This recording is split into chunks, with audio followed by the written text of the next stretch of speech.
नमस्कार, आप देख रहे हैं दिल्ली तक। मैं हूं आपके साथ अनुराधा तंवर। दिल्ली के पूर्व स्वास्थ्य मंत्री और आम आदमी पार्टी के बड़े नेता सत्येंद्र जैन को 2 साल हो गए हैं जेल में बंद। जी हां, तिहाड़ जेल में हैं सत्येंद्र जैन और अभी तक उनको कोई नियमित जमानत नहीं मिली। बीच में जरूर सर्वोच्च न्यायालय की ओर से अंतरिम जमानत उन्हें मेडिकल ग्राउंड पर मिली थी, जिसके बाद उन्हें सरेंडर करना पड़ा था और तिहाड़ जेल जाना पड़ा था। लेकिन इस बीच आपको बता दें कि सत्येंद्र जैन की ओर से एक बार फिर सर्वोच्च न्यायालय का दरवाजा खटखटाया गया और 25 जून को सर्वोच्च न्यायालय में सत्येंद्र जैन की डिफॉल्ट बेल प्ली जो हाईकोर्ट में दायर की गई थी, उस मामले को लेकर सुप्रीम कोर्ट में बहस हुई है। दरअसल आपको बता दें कि जो सीनियर एडवोकेट अभिषेक मनु सिंघवी हैं, वो सत्येंद्र जैन के मामले को लेकर सुप्रीम कोर्ट पहुंचे और उनकी ओर से ये याचिका दायर की गई कि जो दिल्ली हाई कोर्ट है, वहां पर सत्येंद्र जैन की ओर से डिफॉल्ट बेल पिटीशन फाइल की गई और वो 28 मई को फाइल की गई थी। लेकिन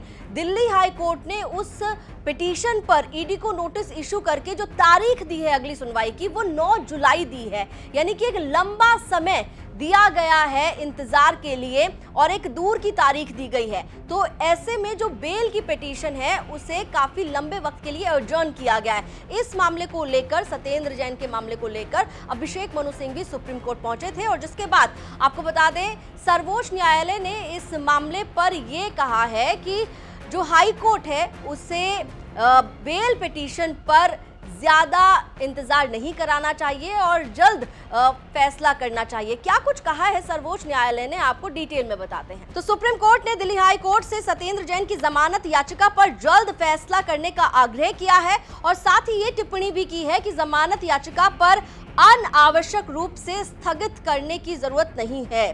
सुप्रीम कोर्ट में 25 जून को आम आदमी पार्टी नेता सत्येंद्र जैन की याचिका पर सुनवाई करने से इनकार कर दिया, जिसमें दिल्ली उच्च न्यायालय के उस आदेश को चुनौती दी गई थी जिसमें मनी लॉन्ड्रिंग मामले में डिफॉल्ट जमानत से संबंधित सत्येंद्र जैन की याचिका को जुलाई तक टाल दिया गया था।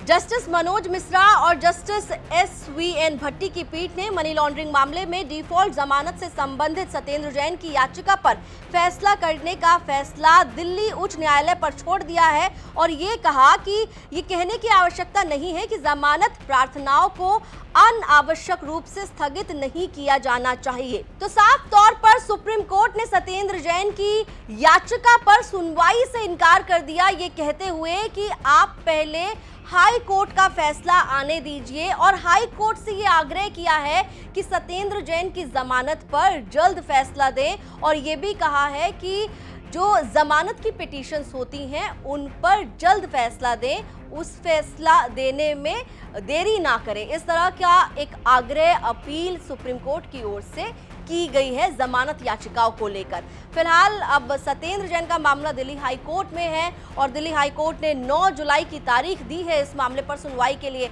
अब फिलहाल देखना होगा कि सत्येंद्र जैन, जिन्हें 2 साल पहले ईडी ने गिरफ्तार किया था 30 मई 2022 को, उन्हें आज तक फिलहाल कोई नियमित जमानत नहीं मिली, कोई रेगुलर बेल नहीं मिली। मेडिकल ग्राउंड्स पर उन्हें सर्जरी कराने के लिए जरूर सुप्रीम कोर्ट ने अंतरिम राहत दी थी, लेकिन वो राहत खत्म होने के बाद उन्होंने सरेंडर किया। उसके बाद वो अब डिफॉल्ट बेल पिटीशन फाइल कर चुके हैं, लेकिन अभी उस पर सुनवाई होनी बाकी है। देखना होगा जब सुनवाई होती है हाई कोर्ट में, तो सत्येंद्र जैन को क्या कोई राहत मिल पाएगी या उन्हें जेल में ही रहना होगा। दिल्ली से जुड़ी हुई तमाम खबरों के लिए आप देखते रहिए दिल्ली तक।